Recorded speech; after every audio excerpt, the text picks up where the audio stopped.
Oliveira e neste vídeo a dica é Gramática em Texto Parte 4. Nos vídeos anteriores, então, nós tínhamos dado uma ideia geral sobre gramática, depois eu comentei sobre a gramática interna e comentei sobre a gramática normativa, ou o que a gente chama de variante padrão. A gramática que a gente usa na variante padrão. Agora, nós vamos falar então novamente sobre a gramática de texto. No nosso primeiro vídeo eu tinha dado até algumas dicas um pouco mais avançadas sobre a gramática de texto, mas agora eu só vou me ater a esse tipo de gramática. Lembremos que ela é a forma de organização de um texto. Você tem essa forma na mão, você tem esse gênero na mão. Quando eu digo gênero, eu digo tipo de texto. Você tem um tipo de texto na mão, você vai ter que fazer com que o uso de gramática seja adaptado para aquele texto, certo? Então, se nós estivermos falando, por exemplo, de um romance, de um conto, de uma crônica, de uma notícia de jornal, ou até mesmo num gênero de fala, estivermos falando do seu pai vindo conversar com você para contar sobre o dia dele. Nós estamos falando de um texto narrativo. E na maior parte das vezes nós temos que usar aí verbos no passado.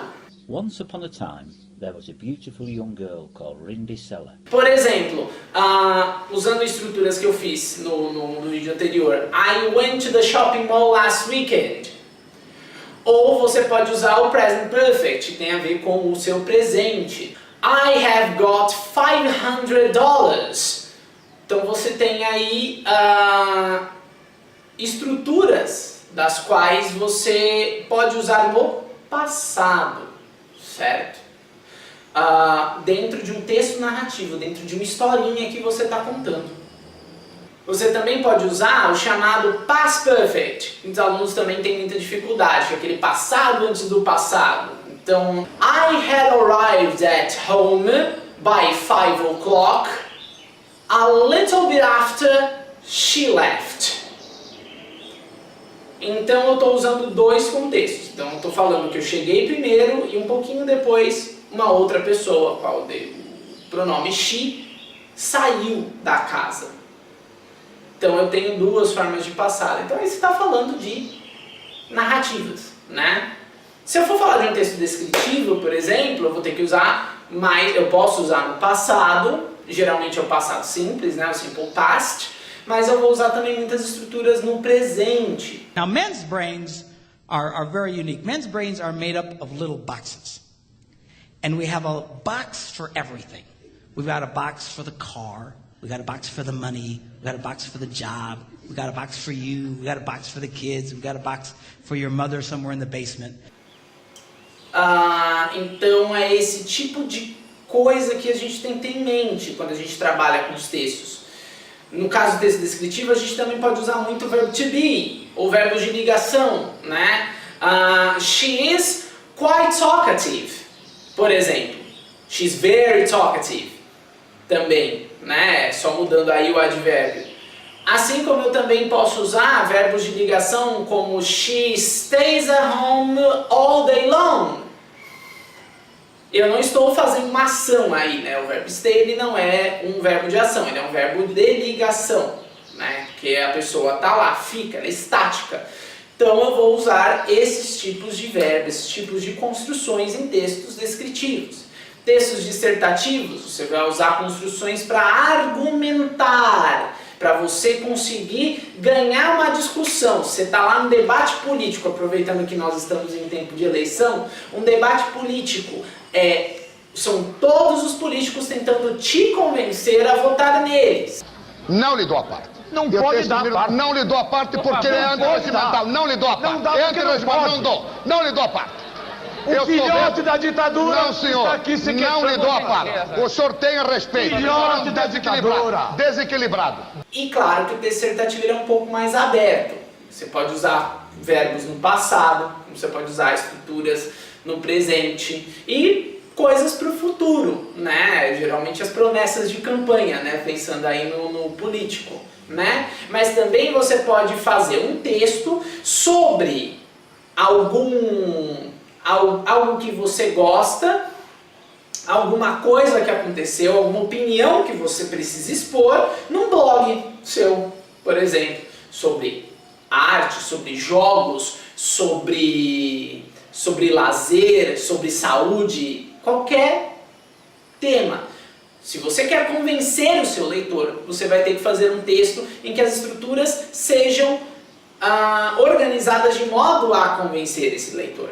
Então, muitas vezes o uso do imperativo, né? Do this exercise and you will get much improvement. Percebe? Eu estou usando um verbo no imperativo, né? E estou usando um verbo no futuro. You will get much improvement. Você está dando a certeza de que o cara vai conseguir ter resultado fazendo determinado exercício. O texto de propaganda também ele é argumentativo, para te convencer, né? Buy this product now. Call us now. Então você tem aí essas coisas que fazem com que mexem com você, leitor ou ouvinte, para fazer aquilo que a propaganda deseja que você faça. Esses são os tipos de texto argumentativo. Mas tudo depende de um contexto. Tudo depende de situações. Situações que são mais formais e vai pedir um uso mais adequado da gramática normativa, e contextos mais informais, que vai pedir com que você fale mais com o seu público. Por exemplo, no caso do texto de propaganda, se você tem um público formal, você vai ter que adaptar o seu texto para uma linguagem mais voltada à variante padrão, então com bom uso da gramática normativa. Se o seu público é mais informal, seu público não tem tanto domínio da gramática normativa, você vai falar a língua deste público. De novo com políticos. Muitos políticos usam vocabulários mais informais para chegar ao quê? No público deles, que é o povo. A maior parte do povo que tem um domínio da gramática normativa parcial, não total. A menor parte da população tem um domínio de gramática normativa total. Logo, eles vão falar a língua do povo, porque quem vai dar mais votos para eles são o povão, a galera que fala de uma maneira mais informal e mais despachada no dia a dia. Tá certo? Gostou da dica?